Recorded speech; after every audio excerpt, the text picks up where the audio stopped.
வணக்கம். நான் உங்கள் அபிமான யோகாம்பால் சுந்தர். ஓம் ஸ்ரீ மாத்ரே நமக. குருநாதா சரணம்.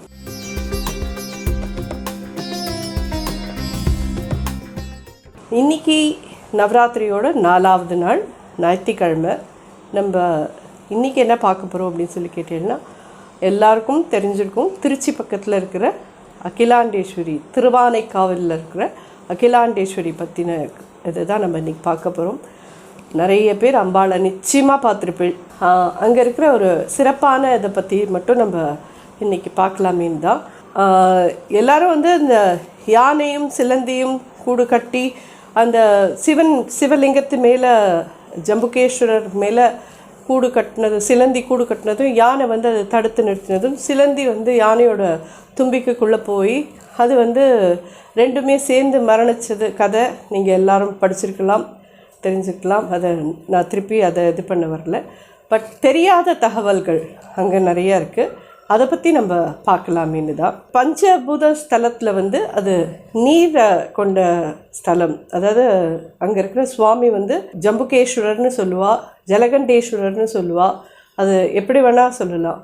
அது ஒரு கோவிலில் ஒரு சிறப்பு இருக்கும். இப்போ மதுரை மீனாட்சி அம்மன் கோயிலில் பார்த்தீங்கன்னா பள்ளியறை பூஜை வந்து ரொம்ப விசேஷம் அப்படின்னு சொல்லுவாள்.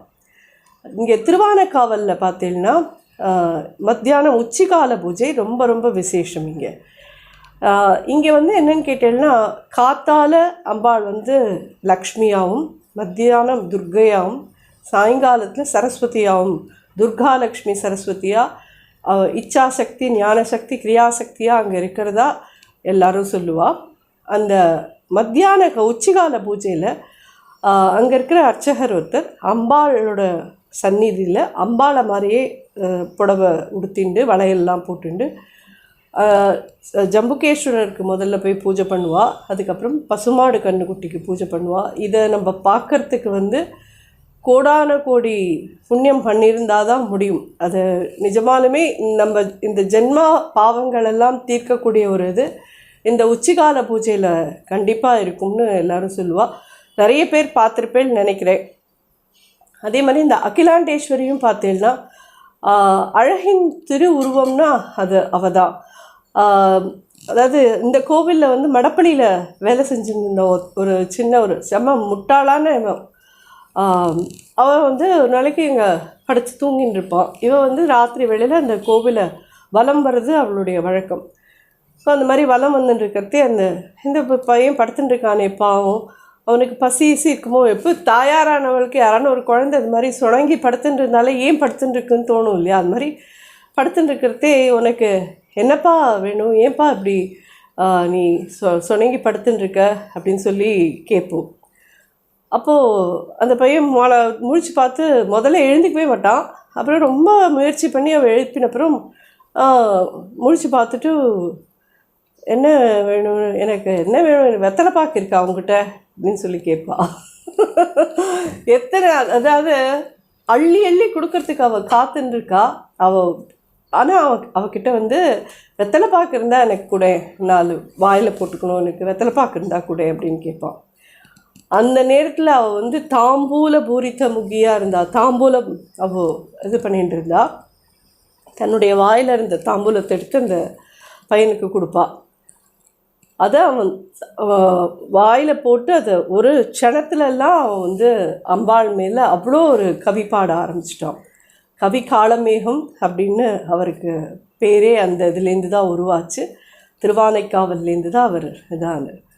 அதே மாதிரி நீங்கள் அங்கே பார்த்தேன்னா வந்து அம்பாளுக்கு வந்து ரொம்ப ரொம்ப பிரசித்தியானது என்னன்னு கேட்டேன்னா தாடங்கம். தாடங்கம்னா என்னன்னு கேட்டேன்னா தோடு.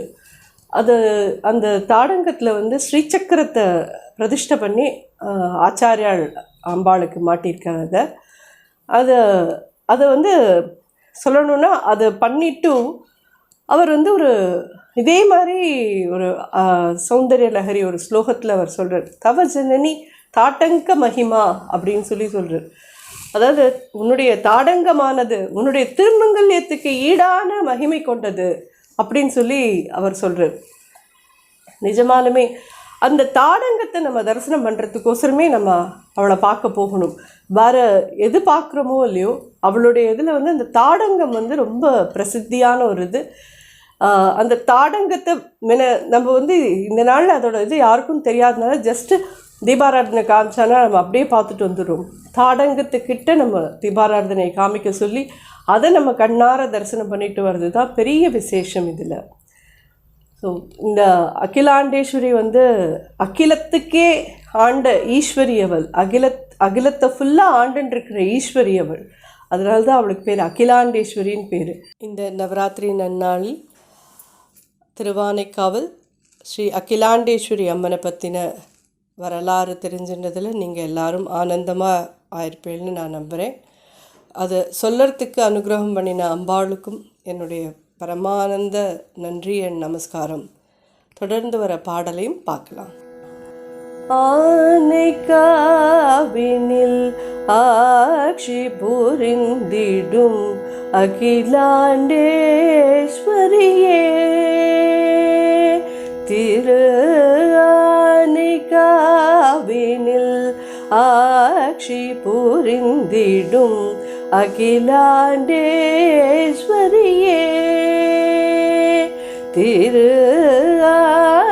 ஆனைக்காவினில் ஆட்சி புரிந்திடும் அகிலாண்டேஸ்வரியே,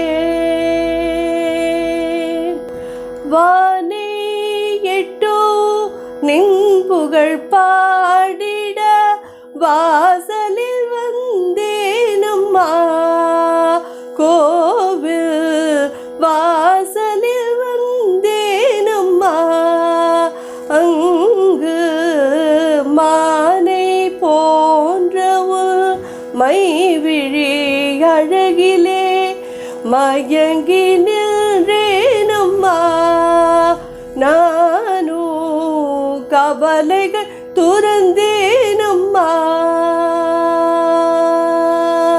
மானை போன்றவுள் மைவிழி அழகிலே மயங்கி நின்றேனம்மா, நானோ கவலை துறந்தேனம்மா, திரு ஆனைக்காவினில் ஆட்சி புரிந்திடும் அகிலாண்டேஸ்வரியே, நம்புமடியார்க்கு நலம் தரும் நாரணி ஜம்புகேஸ்வரரின் இதயத்தில் உரை ராணி, நம்புமடியார்க்கு நலம் தரும் நாரணி ஜம்புகேஸ்வரரின் இதயத்தில் உரை ராணி, அன்பு கொண்டோர் உள்ளத்தில் அனுதினம் உறைவாய் நீ, அன்பு கொண்டோர் உள்ளத்தில் அனுதினம் உறைவாய் நீ, உன் புகழ் பாடினே காத்தருள் கல்யாணி, உன் புகழ் பாடினே காத்தருள் கல்யாணி, தாட்டங்க ஒளி வீசி ஆடம்பரம் கொண்டு தரிசனம் தந்த தாய் நீ, தவறி விழும் அடியேனை தாங்கி கரையேற்றிடும் தாயான பூரணியும் நீ, தாட்டங்க ஒளி வீசி ஆடம்பரம் கொண்டு தரிசனம் தந்த தாய் நீ, தவறி விழும் அடியேனை தாங்கியே கரையேற்றும் தாயான பூரணியும் நீ, மாதங்கி மகிழ்ச்சி நீ மனமகிழ்ந்து அருள்வாய் நீ, வருவாயன் குலதீபம் நீ, வருவாயன் குலதீபம் நீ, ஒளி வீசி வருவாயன் குலதீபம் நீ, திரு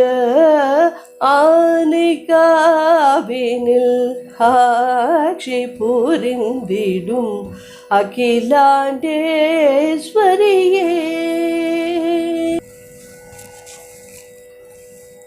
ஓம் ஸ்ரீ மாத்ரே நமஹ.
நம்மளோட நைவேத்தியங்கள், பாட்டு, கதை இதெல்லாம் உங்களுக்கு எல்லாருக்கும் என்ஜாய் பண்ணியிருப்பேன்னு நினைக்கிறேன். நன்றி, வணக்கம்.